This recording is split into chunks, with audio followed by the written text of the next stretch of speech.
Assalamualaikum warahmatullahi wabarakatuh. Yang terhormat Bu Dr. Dewi Murtiningsih, kami dari kelompok 9 ingin kembali mempresentasikan hasil diskusi kami, yaitu tentang resistensi dalam manajemen perubahan. Sebelumnya, izinkan saya perkenalkan diri. Nama saya Rani Raharjo, dan saya mempunyai rekan yang lain yang tidak ada di sini dikarenakan kita mengerjakan secara virtual atau daring. Lanjut ke pembahasan yang pertama, yaitu apa sih manajemen perubahan. Manajemen perubahan adalah suatu proses untuk mengubah suatu individu, tim, atau organisasi dalam beradaptasi dalam perubahan itu sendiri untuk mencapai tujuan yang lebih efektif. Pembahasan selanjutnya, seberapa penting sih manajemen perubahan dalam mengikuti tren. Manajemen perubahan akan membuat kita beradaptasi dengan teknologi yang baru. Untuk meningkatkan efisiensi, kita dapat meningkatkan produktivitas atau biaya operasional secara efisien. Kemudian dalam memperkuat daya saing, sebuah organisasi akan lebih unggul dibanding saingan yang lainnya. Selanjutnya, apa itu resistensi dalam manajemen perubahan? Di sini ada beberapa tipe. Yang pertama yaitu penolakan aktif. Di sini karyawan secara terbuka menolak akan adanya perubahan. Yang kedua, pasif agresif. Karyawan secara diam-diam menghambat implementasi dari perubahan itu sendiri. Yang ketiga, skeptisme. Karyawan secara ragu-ragu dan tidak percaya akan adanya perubahan. Nah, yang keempat yaitu kecemasan. Di sini karyawan merasa khawatir dengan dampak yang akan terjadi ketika perubahan itu terjadi. Bahasan selanjutnya yaitu apa faktor-faktor dari resistensi itu sendiri. Di sini ada 4. Yang pertama yaitu ketakutan akan ketidakpastian. Di sini karyawan akan merasa cemas dengan adanya perubahan karena bisa merusak stabilitas dari organisasi itu sendiri. Kemudian yang kedua, budaya organisasi yang kuat. Sebuah organisasi yang sudah menerapkan budaya tradisional akan sulit menerapkan perubahan yang baru. Kemudian yang ketiga, kurangnya komunikasi. Kurangnya transparansi dan informasi akan memunculkan spekulasi negatif antara karyawan. Keempat, itu masalah kepentingan. Di sini karyawan bisa merasa cemas atau khawatir dengan posisi yang sudah digapai dan keuntungan mereka dalam suatu organisasi. Selanjutnya akan dijelaskan oleh rekan-rekan saya secara virtual atau daring. Perkenalkan, nama saya Aldo Rino Putra Harja. Kali ini saya akan melanjutkan pembahasan mengenai dampak resistensi terhadap implementasi perubahan. Yang pertama, implementasi terhambat.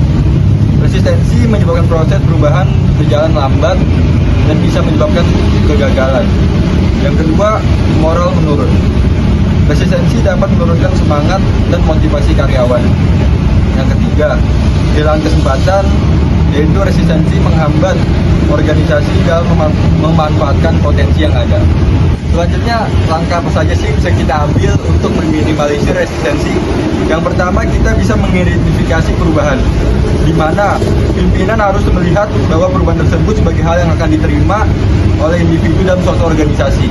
Yang kedua, mengidentifikasi individu dalam organisasi dengan melihat karakter individu agar dapat menyesuaikan diri. Yang ketiga, melakukan pendekatan dan penyesuaian baik secara individu maupun kelompok terhadap perubahan tersebut. Yang keempat, melakukan komunikasi yang baik secara individu maupun kelompok untuk mengidentifikasi masalah yang mungkin akan timbul ketika kita melakukan perubahan. Selanjutnya, contoh kasus resistensi perubahan di suatu organisasi. Yang pertama, implementasi sistem baru. Karyawan menolak beralih ke sistem teknologi informasi baru karena merasa nyaman dengan sistem yang lama. Yang kedua, resistensi komunikasi. Kurangnya komunikasi yang jelas tentang alasan dan manfaat perubahan dapat menyebabkan ketidakpahaman dan penolakan. Karyawan mungkin merasa bahwa perubahan dilakukan tanpa mempertimbangkan pendapat mereka. Yang ketiga, resistensi budaya. Dalam organisasi dengan budaya yang kuat, perubahan yang bertentangan dengan nilai-nilai inti organisasi dapat ditolak. Baik, perkenalkan, nama saya Raden Muhammad Fadli. Baik, di sini saya akan menjelaskan tentang dampak dari resistensi. Jadi, resistensi dalam organisasi memiliki dampak negatif dalam menjalankan perubahan karena dengan sikap resistensi. Seseorang akan menolak terjadinya suatu perubahan dan tidak akan mengalami perubahan atau perkembangan. Jadi dalam organisasi, jadi setiap upaya penolakan atas perubahan selalu membawa dampak negatif atau bahaya bagi sebuah institusi. Baik, di sini saya akan menjelaskan tentang contoh dampak dari resistensi. Itu sama ada penurunan produktivitas, yaitu karyawan yang menolak perubahan mungkin kurang termotivasi, yang dapat menyebabkan penurunan produktivitas secara keseluruhan. Jadi kedua itu ada tingkat turnover yang tinggi, yaitu adalah ketidakpuasan terhadap perubahan dapat menyebabkan karyawan meninggalkan organisasi, sehingga meningkatkan biaya rekrutmen dan pelatihan untuk karyawan baru. Yang ketiga itu ada konflik internal, itu ya adalah resistensi dapat memicu konflik antara manajemen dan karyawan atau antar tim yang dapat mengganggu kerja sama dan kolaborasi. Yang keempat itu ada kualitas kerja menurun, itu adalah penolakan terhadap perubahan dapat menyebabkan karyawan tidak mengikuti prosedur baru dengan benar yang dapat berdampak negatif pada kualitas produk atau layanan. Sebelum saya melanjutkan, kenalkan nama saya Bintang Raffi Topan. Saya akan melanjutkan tentang peran pemimpin dalam menghadapi resistensi. Yang pertama itu membentuk dinamika politik atau shape political dynamics, yaitu politik organisasional memegang peranan penting dalam mencapai tujuan yang diinginkan. Secara politis, resistensi terhadap perubahan dapat diatasi dengan memenangkan dukungan individu yang paling kuasa dan berpengaruh. Dengan demikian, dukungan politis akan memfasilitasi penerimaan perubahan. Selanjutnya itu mengikut sertakan pekerja dan usaha perubahan atau involve employees in the change efforts. Pekerja yang turut serta dalam proses perubahan dapat diharapkan hanya memiliki sedikit resistensi atau penolakan terhadap perubahan, serta para pekerja dapat lebih memahami kebutuhan akan perubahan. Selanjutnya itu ada cara pemimpin menghadapi resistensi, yaitu ada 4. Yang pertama itu mengidentifikasi perubahan, di mana pemimpin harus melihat bahwa perubahan tersebut sebagai hal yang akan diterima oleh individu dalam organisasi.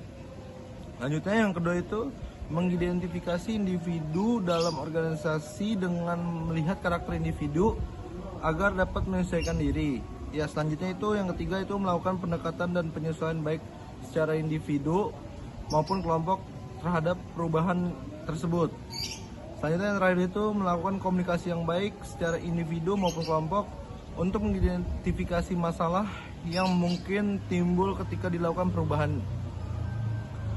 Lanjut, selanjutnya itu contoh cara pemimpin menghadapi resistensi. Kita juga ada 4. Yang pertama itu mendengarkan karyawan.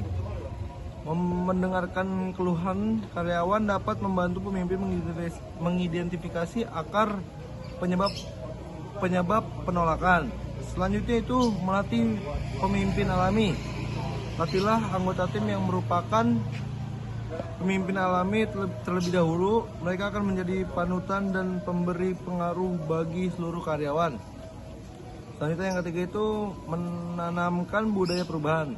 Dorong pola pikir, inovasi, eksperimen, dan perbaikan berkelanjutan.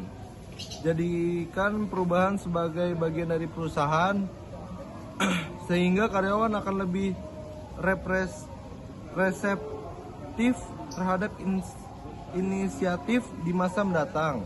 Selanjutnya yang terakhir itu membangun lingkungan yang menghargai inovasi.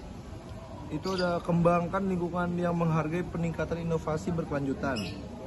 Selanjutnya itu yang terakhir itu kesimpulan. Jadi kesimpulan yang kita ambil itu adalah bahwa resistensi merupakan reaksi alami dari individu atau kelompok terhadap perubahan yang dianggap mengancam kenyamanan, rutinitas, atau identitas mereka. Untuk melawan resistensi ini, penting bagi manajer untuk memahami penyebabnya, seperti ketidakpastian, kurangnya informasi, selanjutnya pengalaman buruk sebelumnya, pendekatan yang efektif, termasuk juga komunikasi yang jelas, melibatkan karyawan dalam proses perubahan, memberikan pelatihan, dan menciptakan lingkungan yang mendukung. Dengan demikian, manajemen perubahan dapat berlangsung lebih lancar dan meningkatkan kemungkinan keberhasilan implementasi perubahan.